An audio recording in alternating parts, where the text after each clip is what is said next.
कोरोनाबरोबर जगायला शिका म्हणजे काय शिकायचं नेमकं, काय करायचं नेमकं, त्याच्यावरती मी आपल्याला सांगतोच आहे. पण एकूण हे जे काय वातावरण आहे हे तुम्हालाही आवडत नाहीये, मला तर अजिबात आवडत नाहीये. गेल्या अधिवेशनामध्ये आपण आपल्या सगळ्यांची स्वप्न पूर्ण करण्याच्या दिशेने जाणारा एक अर्थसंकल्प मांडला काय, आणि ते अधिवेशनच या संकटामुळे आपल्याला लवकर संपवावं लागलं. म्हणजे अर्थसंकल्प जाहीर झाला. मराठवाडा आहे, विदर्भ आहे, उत्तर महाराष्ट्र आहे, पश्चिम महाराष्ट्र, कोकण, मुंबई, सगळी शहरं, यांच्यासाठी प्रत्येक क्षेत्रात आपण काय काय करणार हे एक स्वप्न आहेच, आणि स्वप्न मी सत्यात आणणार, नक्की आणणार, त्याच्याबद्दल कुठेही दुमत नाहीये. पण सुरुवात करायला घेतली आणि हे संकट आलं, सगळं ठप्प झालं. आणि त्या एप्रिलपासून साधारणतः केंद्र सरकारने किंवा दिल्लीची जी काही टीम मी तुम्हाला सांगत आलेलो आहे मध्ये मध्ये येते आणि आपल्याला कल्पना देते की आपण कुठे आहात, कुठे जाऊ शकता. तो आकडा हा जर का मी तुम्हाला सांगितला तो मुद्दामून मी तुम्हाला सांगतोय. मे महिन्याच्या शेवटच्या टप्प्यात म्हणजे आता जो काही टप्पा सुरू झालेला आहे त्याच्यात महाराष्ट्र हा त्यांच्या अंदाजाप्रमाणे 1.25 ते 1.5 लाख रुग्ण किंवा पॉझिटिव्ह केसेस असतील असा त्यांचा अंदाज होता. 1.25 ते 1.5 लाख.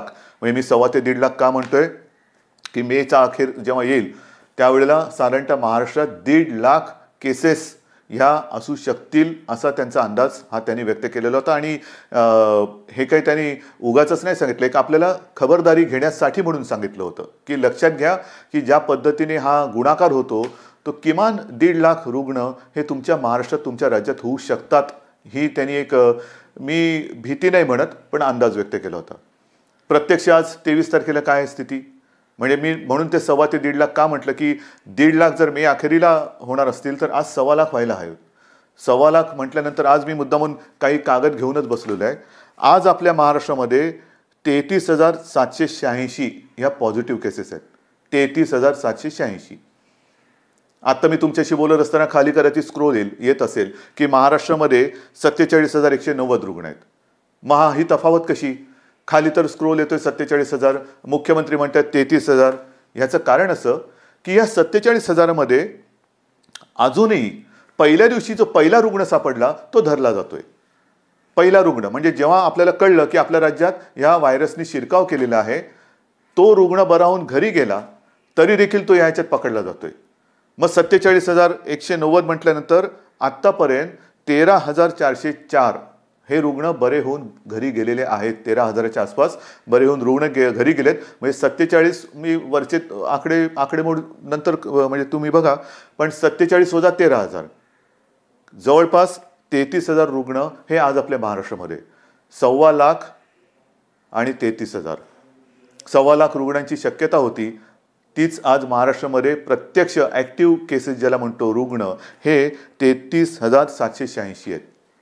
हे कशामुळे शक्य झालं, हे तुमच्यामुळे शक्य आहे. तुम्ही जी काय एक शिस्त पाळलीत, जी हिंमत दाखवली, अगदी तुमच्या मनाविरुद्ध असलं तरी. मग काही वेळेला मला आता हुकुमशाह झाल्यासारखं वाटते की अरे घर के बाहेर निकाल के देखता हूं तेरे को. हे असं नाही आहे, घराबाहेर धोका आहे म्हणून मी आपल्याला विनंती करतोय घरात राहा. तरी आजची आपली परिस्थिती आहे, वस्तुस्थिती आहे. याच्यामध्ये एकूण टेस्ट ज्या आपण घेतल्या त्या जवळपास 3.5 लाखाच्या आसपास टेस्ट या महाराष्ट्रात झालेल्या. 3,48,026. त्याच्यामध्ये 2,98,000 म्हणजे जवळपास 3 लाखाच्या आसपास हा आकडा आता तुम्हाला मी सांगितलंच, एवढे निगेटिव्ह आलेले आहेत.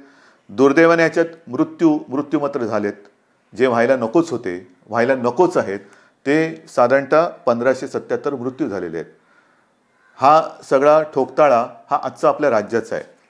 याच्यामध्ये काही चांगल्याही गोष्टी कशा आहेत की पूर्वी मी तुम्हाला सांगितलं होतं की लहान बालकं ही बरी होऊन घरी गेलेली आहेत. एक तर बातमी मी त्या आपल्या फोनवरती BBCचं ॲप येतं ना, त्या ॲपमध्ये वाचलेली आहे की BBCने कव्हर केले. मुंबईमध्ये कोरोना पॉझिटिव्ह असलेल्या ज्या आपल्या भगिनी आहेत, ज्यांच्या आता गेल्या ह्या काळामध्ये प्रसूती झालेल्या आहेत, त्या पॉझिटिव्ह होत्या. मग त्याही आता बऱ्या झाल्या, पण त्यांची बालकं ही कोविडमुक्त जन्माला आलेली आहेत. म्हणजे त्या बालकांना कुठेही कोरोनाची लागण झालेली नाही आहे. हा एक चमत्कार आहे निसर्गाचा. आणि हा चमत्कार जसा हा बालकांच्या बाबतीत आहे, मी काही दिवसांपूर्वी आपल्याला सांगितलं होतं की 82-84 वर्षाच्या आजीबाई बऱ्या होऊन घरी गेल्या. आता त्याच्याही पुढे आपण गेलो. एक 90 वर्षाच्या आजी आपल्या मुंबईमध्ये बऱ्याहून स्वतःच्या पायाने चालत पायी चालत म्हणजे गाडीत उतरल्यानंतर म्हणजे तशा घरी गेलेल्या आहेत. म्हणजे अत्यंत छोट्या बालकांपासून नवजात आभ्रकांपासून ते 90 वर्षांच्या आजीबाईंपर्यंत सगळेजण कोविडचा मुकाबला यशस्वीपणाने करतायत. ही एक मोठी जमेची बाजू आहे. एक गोष्ट अजून मला सांगावीशी वाटते की ह्याच्या पुढची लढाई ही अधिक बिकट होणार, कारण हा गुणाकार आता जीवघेणा होणार आहे. आपल्याकडे काही केसेस वाढणार, जशा आत्तापर्यंत वाढलेल्या आहेत तशा येत्या काही काळामध्ये या केसेस आणखीन वाढण्याची शक्यता नव्हे तर थोड्या वाढतील, पण घाबरण्याचं कारण नाही आहे. आपण मोठ्या प्रमाणावरती आरोग्य सुविधा निर्माण करतो आहोत. म्हणजे राज्यात म्हणाल तर काही लाखांमध्ये आपण रुग्णशय्या त्याची व्यवस्था करतो आहोत. महाराष्ट्रामध्ये, मुंबईमध्ये, देशात काही राज्यांनी केलं असेलही, जगात काही देशांनी केलं असेलही, आपण इतर देशांकडे, इतर राज्यांकडे काय करतात बघण्यापेक्षा आपण काय करतो आहोत त्याच्यावरती लक्ष देणं जास्त गरजेचं आहे. गेल्या वेळेला मी जे सांगितलं की आपण फील्ड हॉस्पिटल्स जसं बांद्रा कुर्ला कॉम्प्लेक्स आहे, गोरेगाव आहे, वरळी डोम आहे. डोमची तर यंत्रणा आपण जर का म्हणजे बघायला जाऊ नका, पण ते माझा असा विचार आहे की या सगळ्याचं एक कुठेतरी रेकॉर्डिंग करून ठेवायला पाहिजे की कसं मुंबई आणि महाराष्ट्राने कसं ह्या संकटाशी सामना केला, काय काय केलं. काही ठिकाणी तर आपण ICU बेड्स या फील्ड हॉस्पिटलमध्ये करतो आहोत. आज जी काही थोडीशी एक म्हणजे व्हायला नको आहे, मी पुन्हा पुन्हा सांगतोय, एक रुग्णांची आबाळ होते अशा बातम्या येतात, होतं, सत्य आहे. ह्याचं कारण हे संकट एवढं मोठं आहे की कोणाच्याही आकलनात किंबहुना त्याला समजण्याच्या आधी हे एवढं मोठं संकट आलेलं आहे. मग त्याच्यात साधारणतः एप्रिलमध्ये मी जे आपल्याला सांगू इच्छितो, एप्रिल एंडमध्ये आपल्याकडे जे हॉस्पिटल्स आहेत त्याच्यात 1000च्या आसपास बेड्स होते. आज आपण ही हॉस्पिटल्स आणि फील्ड हॉस्पिटल ह्यांची जर का एकत्रित संख्या मोजली तर मे अखेरीस आपण किमान 14,000 म्हणजे आत्ता फील्ड हॉस्पिटलमध्ये 3,000 म्हणजे आत्ता 7,000 बेड्स आपल्याकडे उपलब्ध आहेत, पण पुढच्या महिन्यात 13,000 ते 14,000 बेड्स हे हॉस्पिटल्समध्ये आपण उपलब्ध करून देऊ शकतो. आता हे बेड्स कसे असतील तर मी मागे आपल्याला सांगितलं होतं की साधारणतः 3 टप्प्यात आपण करतोय. जसं क्वारंटाईन आयसोलेशन हा एक भाग आहे, तसंच जे एसिम्प्टोमॅटिक आहेत, काही जणांना ऑक्सिजनची गरज लागते, व्हेंटिलेटर नाही, ऑक्सिजन. हा सगळा जो काय आपण काळ 2 महिन्याचा अनुभवलेला आहे त्याच्यात एक गोष्ट लक्षात आलेली आहे की जास्तीत जास्त रुग्णांना हे व्हेंटिलेटरपेक्षा ऑक्सिजनची गरज लागते. आणि हे जे काय आपण बेड्स किंवा रुग्णशय्या या उपलब्ध करत आहोत, त्यांची व्यवस्था करत आहोत राज्यभर, मुंबईमध्ये पण, त्याच्यात जास्तीत जास्त बेड्सना ऑक्सिजनची सुविधा आपण देत आहोत, जास्तीत जास्त. अगदी फील्ड हॉस्पिटलमध्ये सुद्धा काही ठिकाणी तर आपण फील्ड हॉस्पिटलमध्ये ICU बेड्सची व्यवस्था करतो आहोत. हे केवळ आपण महाराष्ट्रामध्येच करू शकतो असा मला आत्मविश्वास आहे. अनेक जण पुढे येत आहेत, डॉक्टर्स पुढे येत आहेत, नर्सेस पुढे येत आहेत. हा सगळा टप्पा आपण ओलांडत असताना 1-2 महिन्यापूर्वी मी तुम्हाला आवाहन केलं होतं की तेव्हा रक्ताचा पुरवठा, थोडासा रक्ताचा साठा आपल्याकडे कमी झाला होता. अनेक जण पुढे आले, रक्तदाते पुढे आले, त्यांनी रक्तदान केलं. ते रक्तदान केल्यामुळे आजपर्यंत आपण विनासायास ह्या सगळ्या उपचार पद्धतीमध्ये रक्ताचा पुरवठा, मग कोविडचे पेशंट आले, नॉन कोविड पण आले, त्यांना देऊ शकलो. पण आता पुन्हा एकदा रक्तदानाची गरज आहे, कारण आज आपल्याकडे साधारणतः पुढचे 8 ते 10 दिवस पुरेल एवढा रक्तसाठा आहे. म्हणून मी तमाम रक्तदात्यांना एक नम्र आवाहन करतो आहे. गेल्या वेळेला आपल्याला थांबवावं लागलं होतं की आता आहे आपल्याकडे पुरेसा रक्तसाठा झालेला आहे, आता रक्तदान करू नका. आता मला पुन्हा आपल्याला महाराष्ट्राला रक्तदानाची गरज आहे, रक्ताची गरज आहे. आणि महाराष्ट्राचं रक्त काय असतं, महाराष्ट्राच्या रक्तामध्येच संकटाविरुद्ध लढण्याची जिद्द कशी आहे ती आपल्याला पुन्हा एकदा दाखवायची आहे. म्हणून पुन्हा एकदा रक्तदान करण्याची आवश्यकता आहे, रक्ताची आवश्यकता आहे. त्याच्याबद्दल मी आपल्याला विनंती करतो आहे की ज्यांची रक्तदान करण्याची इच्छा आहे त्यांनी पुन्हा एकदा पुढे यावं, रक्तदान करावं आणि आपल्या पुढच्या ह्या सगळ्या कदाचित कोरोना पॉझिटिव्ह होऊ शकणाऱ्या आणि इतर सुद्धा जे नॉन कोविड पेशंट आहे त्यांना लागणारी रक्ताची आवश्यकता ही पूर्ण करावी. हे आरोग्याच्या बाबतीत झालेलं आहे. कारण एक महत्त्वाचा मुद्दा, आपल्याला आता पुढे पावसाळा पण येतोय. कालसुद्धा मी आपल्या डॉक्टरांशी व्हिडिओ कॉन्फरन्स केली. त्या व्हिडिओ कॉन्फरन्समध्ये पाऊस म्हटल्यानंतर पावसाचे साथीचे आजार आले, पावसाचे इतर काही सगळ्या गोष्टी आल्या. उन्हाळ्यामध्ये एक वेगळी साथ येत असते, पण ती साथ ह्या वेळेला आली नाही. आपल्या सहकार्यामुळे थ्रोट इन्फेक्शन असेल, उन्हाळी सर्दी असेल, ताप असेल, ही साथ तशी आली नाही. पावसाळ्यामध्ये पुन्हा एकदा खबरदारी घ्यायची. उगाचच भिजणं, उगाचच पावसात मजा करणं, तूर्त काही दिवस ह्या गोष्टी टाळायला पाहिजेत. शक्यतोवर सगळ्याच रोगराईपासून आपल्याला लांब राहण्याची गरज आहे. मग स्वच्छ पाणी पिणं, पाणी उकळून पिणं, ह्या गोष्टी त्या अनुषंगाने आल्याच. पण इतर ह्या सगळ्या आजारांपासून लांब राहणं म्हणजेच कोरोनापासून लांब राहणं आहे. एक गोष्ट मी जी तुम्हाला सतत एक एक एक एक एक एक गोष्ट म्हणता एक गोष्ट सांगतो, तुम्ही म्हणाल्याची गोष्ट संपते की नाही कधी. तर ह्या सगळ्या काही दिवसांमध्ये अनुभवाला आलेल्या गोष्टी आहेत. प्रत्यक्ष कोरोनाने किती मृत्यू झाले तो एक आकडा आहे, पण त्याचबरोबरीने ज्याला आपण कोमॉर्बिडिटी म्हणतो, मी वारंवार सांगत आलेलो आहे, हाय रिस्क ग्रुप 55 वर्षाच्या वर आणि ज्यांना मधुमेह, रक्तदाब, किडनीचे आजार, इतर काही आजार, ह्या काही गोष्टी असतील, त्यांच्यावरती हा कोरोनाचा व्हायरस जास्त घातक दुष्परिणाम करतोय. आणि त्याच्यासाठी जसं आपण उन्हाळी साथींपासून दूर राहिलो तसंच पावसाळी साथींपासून सुद्धा दूर राहण्याची गरज आहे.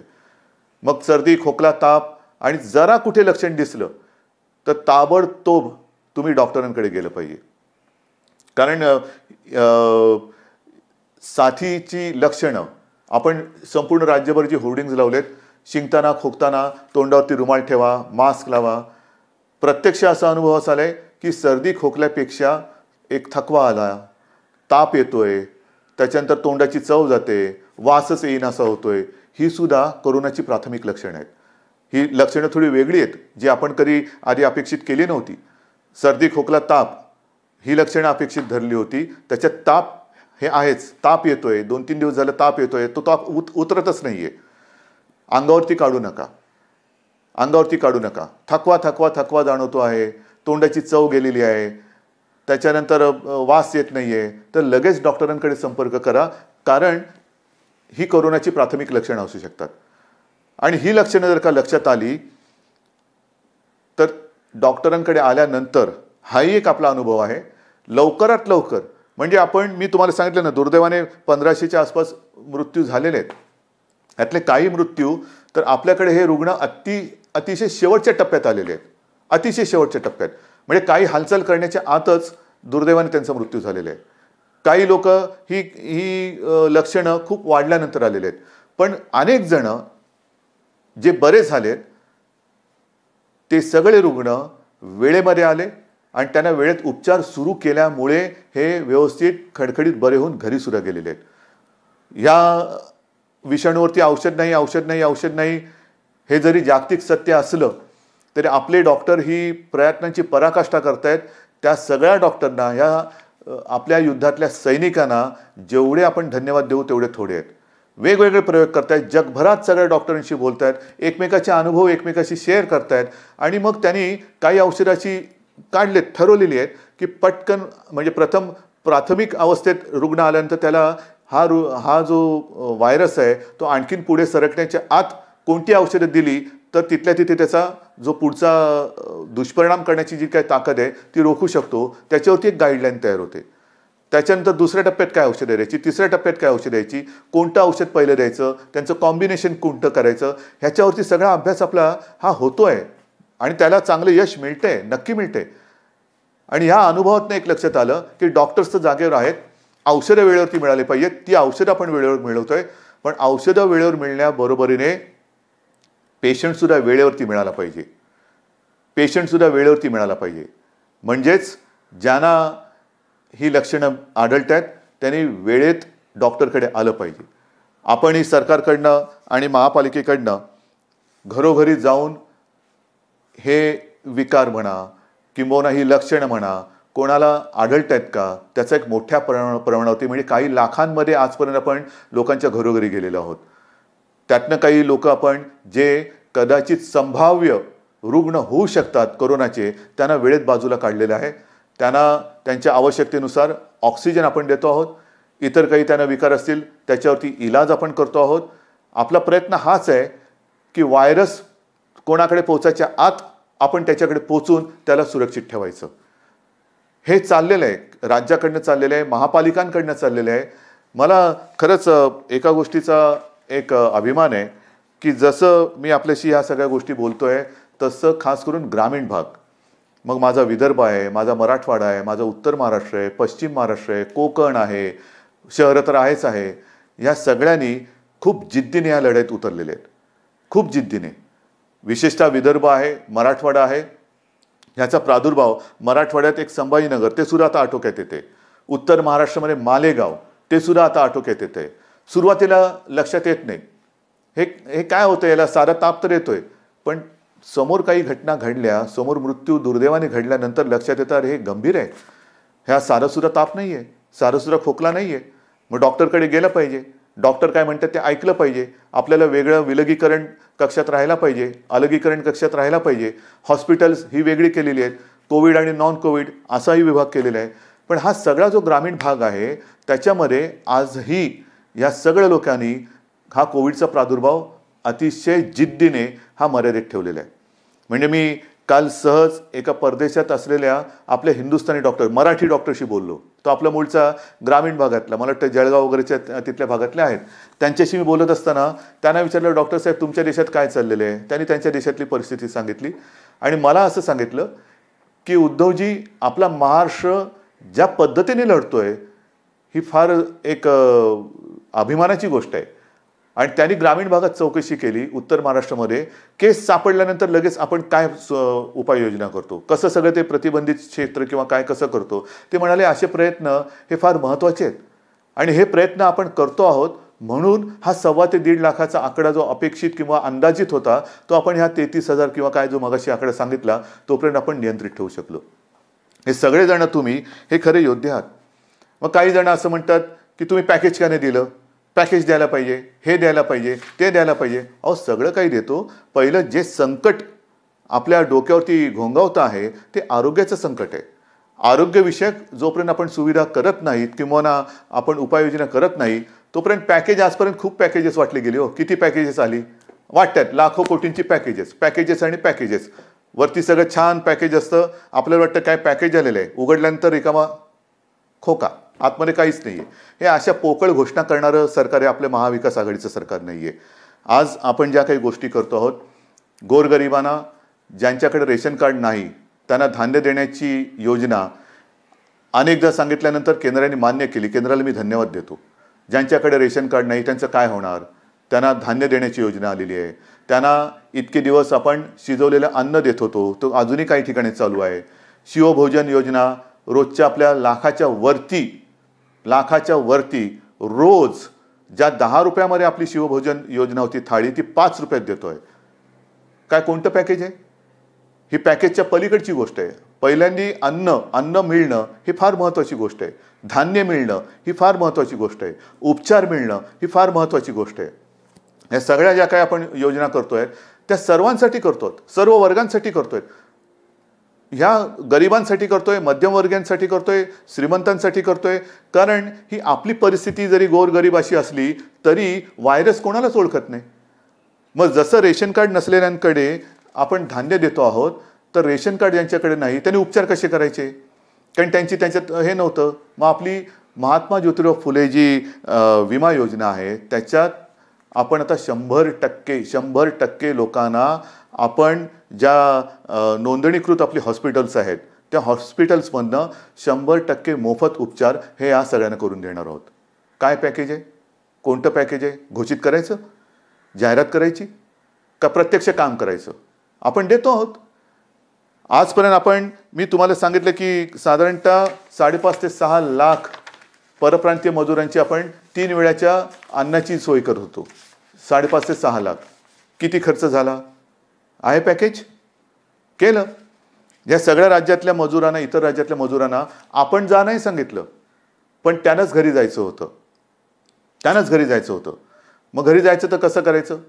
केंद्राने जाहीर केलं, आपण त्यांच्याकडे ट्रेन्स मागत होतो, लॉकडाऊनच्या आधी ट्रेन्स मागत होतो की इतर राज्यातले जे काही मजूर आहेत ते इकडे थांबायला तयार नाहीत, त्यांना घरी जाण्याची परवानगी द्या, आम्हाला ट्रेन्स द्या, आम्ही खर्च करतो, त्यांना जाऊ द्या. दुर्दैवाने किंवा काही कारणं असतील त्यावेळेला ती परमिशन मिळाली नाही.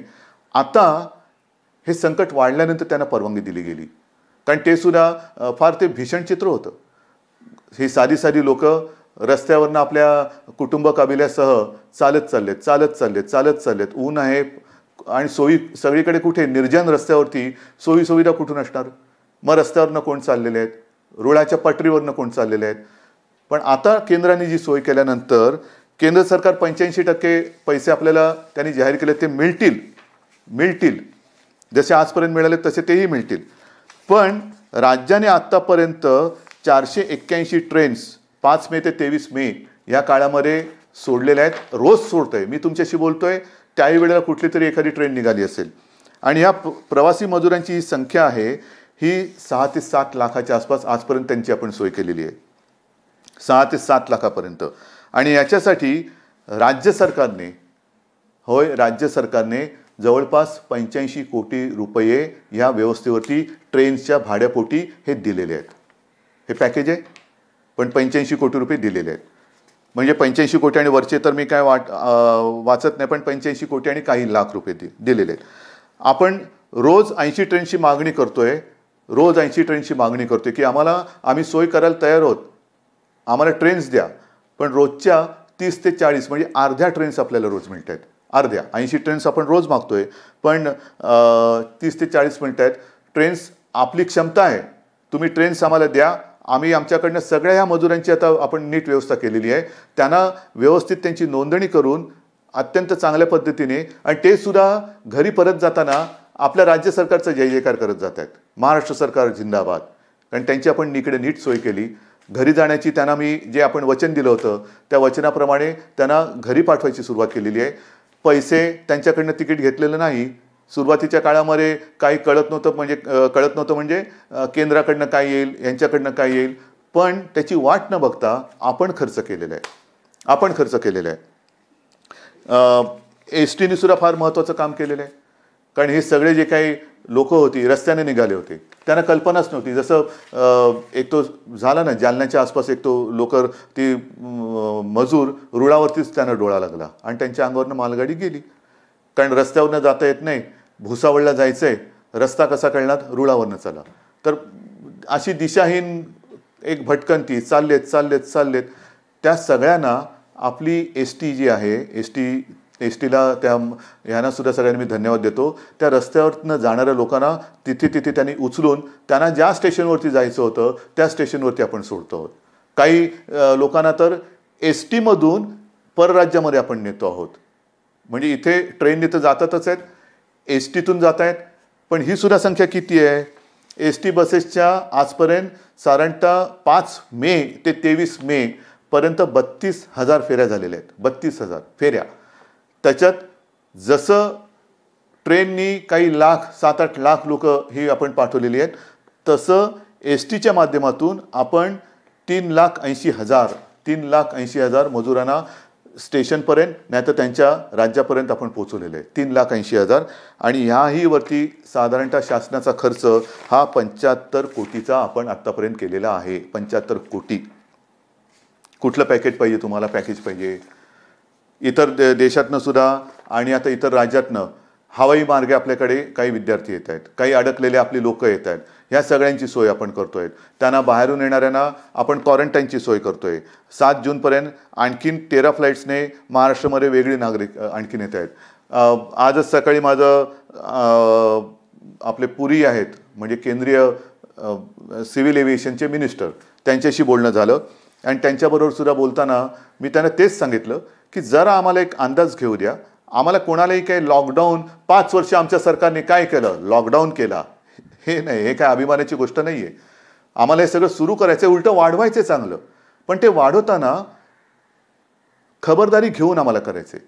त्याच्यामुळे नेमकं प्रवासी येणार ते कसे येणार, त्यांची खबरदारी तुम्ही काय घेणार, आम्ही काय घ्यायची. एअरपोर्ट सुरू करायचं म्हणजे एअरपोर्टला लागणारा कर्मचारी वर्ग किती लागणार, ह्या सगळ्या गोष्टी आपल्याला करायच्या आहेत, नक्कीच करायच्या आहेत.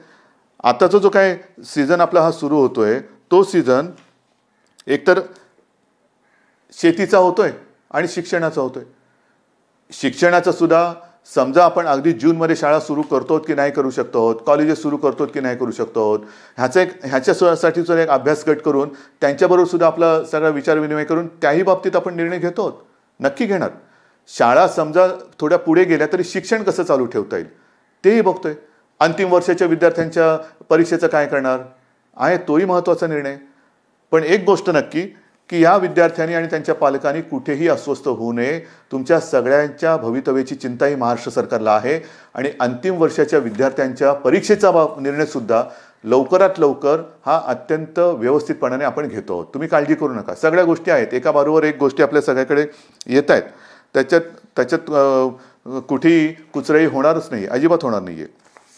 महाराष्ट्राचं अर्थसंकल्प आपलं अर्थचक्र त्याच्याबाबत काय करणार हे मी तुम्हाला सांगितलेलं आहे की जवळपास 50,000 उद्योग हे आपले सुरू झालेले आहेत. त्याच्यामध्ये अनेक मजूर हे कामावरती आलेले आहेत. रोजगार हमी योजना त्याच्यामध्ये सुद्धा काही लाखांमध्ये मजूर हे काम करायला त्यांनी सुरुवात केलेली आहे. भिवंडी आणि मालेगाव इथला यंत्रमाग सुरू करायला आपण परवानगी दिलेली आहे. त्याच्यानंतर ST बसेसची जी सेवा आहे ती जिथे जिथे ग्रीन झोनमध्ये जे जिल्हे हे ग्रीन झोनमध्ये आहेत त्यांना तूर्त जिल्ह्यातल्या जिल्ह्यात आपण STची सेवा सुरू करायला परवानगी दिलेली आहे, जिल्ह्यातल्या जिल्ह्यात. त्याच्यामुळे ती सुरू करतो आहोत. माल वाहतूक तर सुरू आहेच, पण जसं परराज्यातील कामगार किंवा परराज्यातील लोक आपण पाठवले, मी गेल्याही वेळेला उल्लेख केला होता, माझ्या राज्यातली लोक, आपल्या राज्यातली लोक, विदर्भातली आहेत, मराठवाड्यातली आहेत, उत्तर महाराष्ट्र सगळीकडचेच, कोकणातली आहेत, तुम्ही त्यांना पाठवून देता, आम्हाला का नाही पाठवणार? तुम्ही तर आपले आहात. तुम्हाला मी प्रेमाने आणि हक्कानेच सांगणार, कारण माझा हक्क आहे तुमच्यावरती, तुमचा हक्क आहे माझ्यावरती. तुम्ही सगळेजण तुमच्या आशीर्वादानेच हे तुमच्यासाठी आम्ही करू शकतो आहोत. आणि म्हणून मला आपल्याला सांगायचं आहे की आपली सुद्धा जी घरी येण्या जाण्याची जी काय एक मागणी आहे ती सुद्धा आपण लवकरात लवकर त्याच्याही बाबतीत एक सुरुवात करतो आहोत, नक्की करतो आहोत. पण आत्ताचा हा जो काही काळ आहे, मी काल परवाकडेच एक सोनियाजी आणि इतर सगळ्या पक्षातल्या नेत्यांची एक व्हिडिओ कॉन्फरन्स झाली आणि त्या कॉन्फरन्समध्ये मी बोललो होतो की पुढच्या 15 दिवसात आपल्याला आपल्या देशाचं खरं चित्र हे समोर येईल. आपण नेमके कुठे आहोत ह्याचं कारण मोठ्या एका प्रमाणावरती स्थलांतर झालेलं आहे, होतं आहे. ह्या राज्यातले त्या राज्यात, त्या राज्यातले ह्या राज्यात, आणि मग प्रत्येक राज्यातल्या आरोग्य सुविधा असतील, इतर काही सुविधा असतील, दुर्दैवाने ह्याच्यातनं कोणी व्हायरस घेऊन गेले असतील, मग हे प्रत्येक ठिकाणी ह्या गोष्टी कशा अशा समोर येतील, त्याच्यानंतर आपल्याला देशाचं चित्र समोर येईल. आणि म्हणून अंतर्गत आपल्या राज्यातली इथल्या जिल्ह्यातली तिथल्या जिल्ह्यात जी काय प्रवासी करणाऱ्यांची इच्छा आहे त्यांना काही प्रमाणात तर आपण मुभा दिलेली आहे, पण मोठ्या प्रमाणावरती मुभा त्याच्यात सुद्धा जसं हे एवढे लाख लोक आपण बाहेर पाठवले तशी आपली सुद्धा नीट आपण कुठे जाणार, काय जाणार, सुरुवातीचे काही दिवस, रोजचं नाही आहे, काही दिवस आपण ह्या गोष्टी करून त्याची सुद्धा परवानगी देण्याचा आपण विचार करतो. काही भागात आपण दुकानं उघडतो आहोत, काही भागात आपण ऑफिसेस उघडतो आहोत. हळूहळू या गोष्टी आपण करतो. म्हणून अर्थचक्र हे मागेही तुम्हाला सांगितलं की 50,000च्या आसपास उद्योग सुरू झालेत, 70,000च्या आसपास आपण उद्योग सुरू करायला परवानगी दिलेली आहे, पण प्रत्यक्ष 50,000 सुरू झालेत आणि 6 लाख कामगार हे राज्यभरात हे कामावरती रुजू झालेले आहेत. चित्रीकरण सुरू करण्यासाठी सुद्धा मी आपल्याला मध्ये आपण वाचलं असाल की नाट्यगृह आहे, नाट्य रंगभूमी आहे आपली, मराठी चित्रपटसृष्टी, त्याच्याबरोबर हिंदी चित्रपटसृष्टी, TV वरच्या मालिका आहेत, त्यांच्याबरोबर बैठका चालू आहेत. त्यांच्यामध्ये सुद्धा काही ठिकाणी त्यांनी आम्हाला सांगितले की ग्रीन झोनमध्ये आम्हाला पावसाळ्यापूर्वी शूटिंग करायला मिळेल का? आम्ही सगळे नियम, सगळ्या गोष्टी आहेत त्याचं कटाक्षाने पालन करून, कारण आम्हालाही आमची काळजी आहे, साहजिकच आहे, हे फार महत्त्वाचं आहे. काळजी फक्त कोणी यांनी त्याची घ्यायची ह्याच्यापेक्षा स्वतःची काळजी स्वतः घेणं हे फार महत्त्वाचं आहे. आणि हे काळजी घेऊन सगळ्या गोष्टी आपण सुरू करायला देतो. चित्रीकरणाला परवानगी देण्याचा आपला विचार चालू आहे. त्याच्यानंतर पोस्ट प्रोडक्शन म्हणजे डबिंग, एडिटिंग, या सगळ्या गोष्टी ह्या मर्यादित स्वरूपात कसं करता येईल, लोकांना बाहेर फिरायला जायला परवानगी कधी देता येईल, आपण काही आउटडोर खेळ सुरू करायला काही परवानगी कशी देऊ शकतो, ह्या सगळ्याचा विचार आपण करतो. म्हणजे कुठेही निगेटिव्ह यांनी जात नाही आहे. परवाच खरीप हंगामाच्या तयारीची बैठक आपल्या मंत्रिमंडळाने घेतली आणि त्याच्यामध्ये मग पीक कर्जाचा विचार आला, विम्याची योजना आली. एक नवीन आपण प्रयोग ह्या निमित्ताने करतो आहोत की शेतकऱ्याला बांधावरतीच बी बियाणं खतं हे कशी उपलब्ध करून देता येतील. कारण आपण पहिल्या दिवसापासून शेतीच्या कामाला कुठेही अटकाव केलेला नाही आहे. ना शेतीला केला, ना शेतीविषयक म्हणजे अन्नधान्य असेल, भाजीपाला असेल त्याला कुठे अटकाव केला, किंवा शेतीला लागणाऱ्या अवजारांनाही कुठे आपण अटकाव केलेला नाही आहे. तर शेती ही चालू राहिलीच पाहिजे. अन्नधान्य याचा एक पुरवठा, जगामध्ये कोणतेही संकट आलं तरी शेवटी 2 घासे लागणारच, आणि त्याच्यासाठी आपण त्यांना कुठेही अटकाव केलेला नव्हता.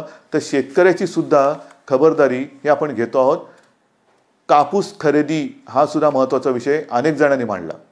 कापूस खरेदीचं काय, आजपर्यंत आपण साधारणतः 75 ते 80% कापूस खरेदी ही केलेली आहे, नक्कीच केलेली आहे.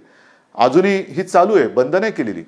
मग कापूस खरेदी जशी सुरू आहे, जसं विदर्भ, मराठवाडा आणि उत्तर महाराष्ट्रातले माझे सगळे शेतकरी ह्याच्यात जास्तीत जास्त कापूस उत्पादक आहेत, त्यांची जशी आपण एक हे बघतो आहोत, तसं दूध काय करणार, दुधाचं काय करणार, इतर अन्नधान्य जे काय आहे, मका असेल, इतर असेल, काही असेल, हे कसं करणार, त्याच्या बाबतीत म्हणजे पूर्ण विचार करतो आहोत. शिक्षणाच्या बाबतीत करतो आहोत, कृषीच्या बाबतीत करतो आहोत, अर्थ खात्याच्या बाबतीत करतो आहोत, आणि हे करताना आरोग्याचा विचारसुद्धा आपण करतो आहोत, कारण तो महत्त्वाचा आहे. आपण मागे मी तुम्हाला सांगितलं होतं सर सलामत तो पगडी 50. तर पहिलं आपण शाबूत राहायला पाहिजे, त्याच्यानंतर पुढच्या गोष्टी करू शकतो. काही ठिकाणी आरोग्य सुविधा आपल्याला वाढवायला लागतात. इतरत्र महाराष्ट्रामध्ये आपण तशा परवानग्या दिलेल्या आहेत. विदर्भात आहे, मराठवाड्यात आहे, उत्तर महाराष्ट्रात म्हणजे टेस्टिंग लॅब, टेस्ट करण्यात चाचणी केंद्र ही वाढवतो आहोत, आणि त्यांना तशा सुविधा आपण वाढवून देतो आहोत. कोकणामध्ये सुद्धा रत्नागिरीत ह्या टेस्ट लॅबसाठी आपण परवानगी दिलेली आहे. त्याच्यासाठी तिकडे मी मागे कोकणात गेलो होतो, सिंधुदुर्गामध्ये मी बोललो होतो की व्हायरॉलॉजी लॅब ही लवकरात लवकर आपण स्थापन करू. तर त्या लॅबला सुद्धा आणि ह्या टेस्टिंगसाठी सुद्धा आपण परवानगी दिलेली आहे. म्हणजे कोकणात सुद्धा आपण ही गोष्ट करतो आहोत. एकूणच काय तर सगळीकडे ह्या गोष्टी सर्व बाजूने करतोय. धान खरेदी सुद्धा त्याच्याही बाबत संपूर्ण खरेदी करणार, काही कोणाला आम्ही वारंवार नाही सोडत. धानाचा असेल, मक्याचा असेल, ह्याचा असेल, त्याचा असेल, सगळ्या शेतकऱ्यांना आपण आधार देतो आणि आधार देणार आहोत. हे आत्तापर्यंत सगळं तुम्हाला मी सांगितलेलं आहे. कुठेही कोणालाही आपण वाऱ्यावर सोडत नाही. अजूनही माझं मत प्रामाणिकपणे असंच आहे की हा एक संकटाचा काळ आहे. कोणीही राजकारण करू नये, अजिबात करू नये. राजकारण जर का सुरू केलं, मग तुम्ही केलं म्हणून आम्ही केलं, तुम्ही केलं तरी आम्ही नाही करणार, कारण आमच्यावरती महाराष्ट्राची जबाबदारी आहे. आमच्यावरती महाराष्ट्राची जबाबदारी आणि आमच्यावरती महाराष्ट्राचा विश्वास आहे. जबाबदारी नक्की आहे, पण त्याहीपेक्षा महाराष्ट्राचा विश्वास हा आमच्यावरती जास्त आहे, आणि त्या विश्वासाला मी कधी तडा जाऊ देणार नाही, अजिबात नाही. तुम्ही काही बोला, मी प्रामाणिकपणाने काम करतोय, माझे सहकारी, माझं मंत्रिमंडळ प्रामाणिकपणाने काम करतंय, महाराष्ट्र सरकार प्रामाणिकपणाने काम करतंय. कृपा करून कोणीही ह्याच्यात राजकारण करू नये. कारण मी जे प्रामाणिकपणाने सांगतोय की केंद्र सरकार मदत करतं आहे.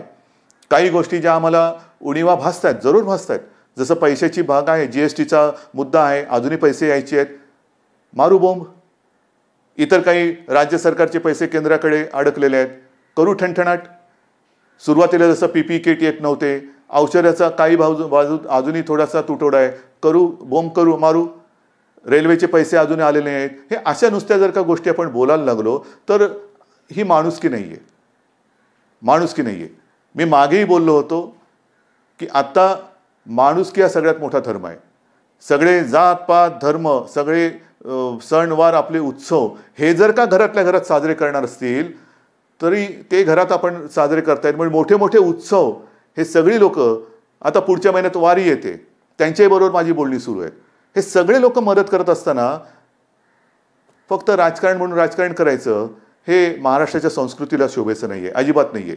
ठीक आहे, मी महाराष्ट्र जपतो, महाराष्ट्राची संस्कृती जपतो, महाराष्ट्राचे संस्कार जपतो, म्हणून माझ्या संस्कारात, माझ्या संस्कृतीत या अडचणीच्या वेळेला राजकारण करणं हे बसत नाही. मी राजकारण करणार नाही, अजिबात करणार नाही. लॉकडाऊन 31 तारखेपर्यंत लॉकडाऊन आहे. 31 तारखेनंतर लॉकडाऊन राहणार की उठणार, मला आपल्याला नेमकं सांगायचं आहे. लॉकडाऊन राहणार का उठणार हा नुसता हो किंवा नाही असा विषय नाही आहे. सुरुवातीला जसं मी आपल्याला सगळ्यांना सांगून हळूहळू करत एक गोष्टी मी बंद करत गेलो. हळूहळू आपण एक गोष्टी बंद करत गेलो. अचानक लॉकडाऊन करणं आणि अचानक लॉकडाऊन उठवणं म्हणजे एकदा पायावर कुऱ्हाड मारली, एका पायावर मारली दुसऱ्याही पायावर मारा, तसं नाही करायचं आपल्याला. आपण आता लॉकडाऊनच्या एका या दुसऱ्या तिसऱ्या फेजमध्ये जातो आहोत. कोरोनाचा व्हायरस हा जोरात गुणाकार करायला लागलेला आहे. आणखीन काही केसेस येत्या काही दिवसात वाढणार आहेत. त्या केसेससाठी आपण ह्या मोठ्या फील्ड हॉस्पिटलची आणि इतरत्र सगळीकडे ठाण्यापासून सगळीकडे सुविधा निर्माण करतो आहोत. डॉक्टर्सना सांगतो आहोत, काही नर्सेस त्यांनासुद्धा मी सांगतो की आपण अजिबात काळजी करू नका. डॉक्टर्स, आरोग्यसेवक, जीवनावश्यक सेवेसाठी जो कर्मचारी वर्ग आहे आपण अजिबात काळजी करू नका. तुमच्या सगळ्यांची जबाबदारी घ्यायला महाराष्ट्र सरकार समर्थ आहे. कृपा करून कोणीही आपली कामं सोडून जाऊ नका. तुम्ही तर जाऊ नकाच, आणखीन आपल्याला मदतीला जे कोविड योद्धा आहेत ते सुद्धा येत आहेत, आणि म्हणून मला असं वाटतं लॉकडाऊन अचानक लावणं हे जसं योग्य नाही, तसंच लॉकडाऊन अचानक उठवणं, त्याच्यापेक्षा आता लॉकडाऊन हा शब्द वापरू नका, अजिबात नाही. लॉकडाऊन शब्द बाजूला ठेवा. आपण हळूहळू आपली आपल्या आयुष्याची गाडी ही पूर्वपदावरती आणतो आहोत. हळूहळू म्हणजे हळूहळू जसं बंद करत गेलो तसं काही गोष्टी ह्या आपण ओपन करत जातो. आणि हे ओपन करताना, रिओपन करताना पावलं मात्र अत्यंत खबरदारीने टाकायचे. कोरोनासोबत जगायला शिका. म्हणजे काय शिकायचं तर पुढचे काही दिवस, काही महिने करायचे आपल्याला मास्क घालूनच समाजात फिरावं लागेल. आपले हात हे सतत धुत राहावेच लागतील. त्याच्यात साहजिकच आहे, बाहेर गेल्यानंतर सॅनिटायझरची बाटली ही आपल्या जवळ बाळगणं आलं. मोबाईल फोन करायची इकडे तिकडे झालं तरी चालेल, पण सॅनिटायझर हा लागणार. हात स्वच्छ धुत राहणे, सतत तोंडाला हात न लावणे, त्याच्यानंतर एकमेकापासून थोडं अंतर राहणे, खोकताना शिंकताना काळजी घेणे, रस्त्यावरती थुंकू नये. या सगळ्या गोष्टी म्हणजे कोरोनानंतरचं जग कसं असेल तर कोरोनानंतरचं जग हे असं असेल. कोरोना हा कदाचित काही चांगल्या गोष्टी पण आपल्याला शिकवेल. म्हणजे स्वतःची काळजी कशी घेणं, जे आजपर्यंत आपण बाळगतच नव्हतो. काम एवढं काम करायचो की त्याच्यामध्ये त्या ताणतणावामध्ये कधी मधुमेह होतोय, कधी रक्तदाब वाढतोय, कधी काय होतंय. या कोरोनानी मी म्हणेन थोडंसं कोरोनाकडे आपण पॉझिटिव्हली बघूया. काय शिकवलं कोरोनाने? जगायचं कसं, स्वतःची काळजी घ्यायची कशी, स्वच्छता टापटीप पाळायची कशी, एकमेकापासून थोडंसं एक आदराने अंतर ठेवून राहायचं कसं, या सगळ्या गोष्टी कोरोना आपल्याला शिकवतोय. ह्या जर का आपण शिकणार नसू तर कोरोनाचं संकट जाईल, नक्की जाणार, नक्की घालवणार, पण त्याच्याही पुढे वेगळं संकट आलं तर काय. म्हणून हे जे संकट आहे ही इष्टापत्ती मानून आपण आपल्या आयुष्याला एक वळण देऊया. काही गोष्टी करताना जसं इलाज नसतो हाही भाग आहे. तुम्ही म्हणाले बोलायला सोपं आहे, हो, करायला काय, पण ह्याही गोष्टी आपण पुढे प्लॅनिंग म्हणून काय करता येईल तोही विचार करतो आहोत. आणि म्हणून मला असं वाटतं की लॉकडाऊन हा आपण हळूहळू नक्की उठवायला लागलेलो आहे. जसं मी तुम्हाला सांगितलं, उद्योगधंद्यामध्ये 70,000ला परवानगी दिली, 50,000 उघडले गेलेत, 5-5.5 लाख लोक कामावर आलेत. रोजगार हमी योजनेत जवळपास 6-7 लाख मजूर कामावरती आलेत. काही ऑफिसेस उघडतोय, काही भागामध्ये दुकानं उघडतो आहोत. मुंबईमध्ये सुद्धा हळूवार काही गोष्टी आपण आता हळूहळू उघडायला सुरुवात करतो आहोत. म्हणजे आता लॉकडाऊन हा शब्द बाजूला ठेवा, हळूहळू आपण काय उघडत जाणार त्याची यादी ही मी आपल्याला देत जाईन.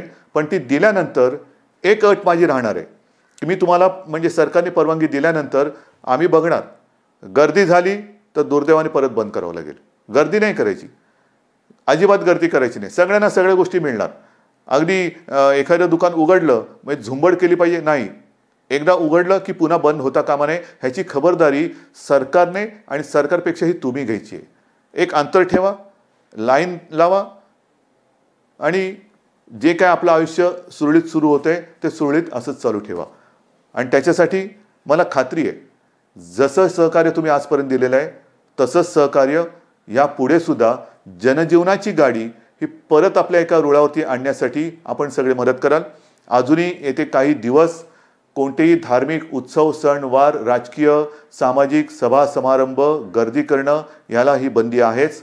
आपण सर्व धर्मियांनी आजपर्यंत जे मला सहकार्य केलेलं, सरकारला सहकार्य केलेले आहेत, आपले सगळे सण वार उत्सव हे घरातनं साजरे करा. आणि प्रत्येकाने आपापल्या ईश्वराकडे, अगदी मुसलमानाने म्हणून आपल्या अल्लाकडे, ख्रिश्चनाने म्हणून आपल्या जिजसकडे सगळ्यांनी प्रार्थना करा की लवकरात लवकर हे जग ग्रासून ज्यांनी या संकटाने टाकलेलं आहे त्या संकटाला नष्ट करून आम्हाला सुखाचे, आनंदाचे आणि निरोगी आरोग्याचे दिवस, आयुष्य